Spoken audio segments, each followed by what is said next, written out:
திமுக இளைஞரணி சார்புல அறிவு திருவிழா அப்படின்னு வள்ளுவர் கோட்டத்துல ஒண்ணு நடத்துனாங்க. அந்த கூட்டத்துல பேசும்போது துணை முதலமைச்சர் ஒரு விஷயம் சொன்னாங்க. என்ன அப்படின்னா, இப்ப புதுசா வர்றவங்க எல்லாம் பொருட்காட்சியில போடுற தாஜ்மஹால், ஐஃபில் டவர் மாதிரி வெறும் அட்டைகளால செஞ்சது. அப்ப கூட்டம் கூட தான் செய்யும். அதை பிரிச்சு போட்டா எல்லாரும் காணாம போயிடுவாங்க அப்படின்னு ஒரு விஷயத்த சொல்லியிருந்தார்.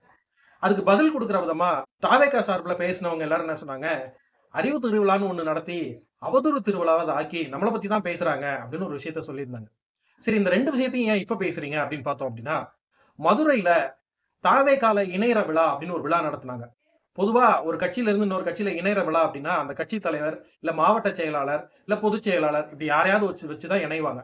ஆனா இங்க புதுசா என்ன நடந்தது அப்படின்னா, விஜயோட உருவப்படமா இருக்கிற ஒரு அட்டை படத்தை வச்சு அந்த அட்டையில கார்டு வாங்குற மாதிரி ஒரு இணைப்பு விழா நிகழ்ச்சி நடத்திருந்தாங்க. துணை முதலமைச்சர் உதயநிதி ஸ்டாலின் அவர்கள் குறிப்பிட்டதும் இதுவும் ஒண்ணுதானே, அதைத்தானே அவர் தெளிவா சொல்லியிருந்தாரு. அன்னைக்கு அவதூறு பரப்புறதா தெரிஞ்ச உங்களுக்கு இப்ப அது அவதூறா தெரியலையா? இப்படி ஒரு தலைவரை, இப்படி ஒரு கட்சியை நம்ம எங்கேயாவது பார்த்திருக்கோமா?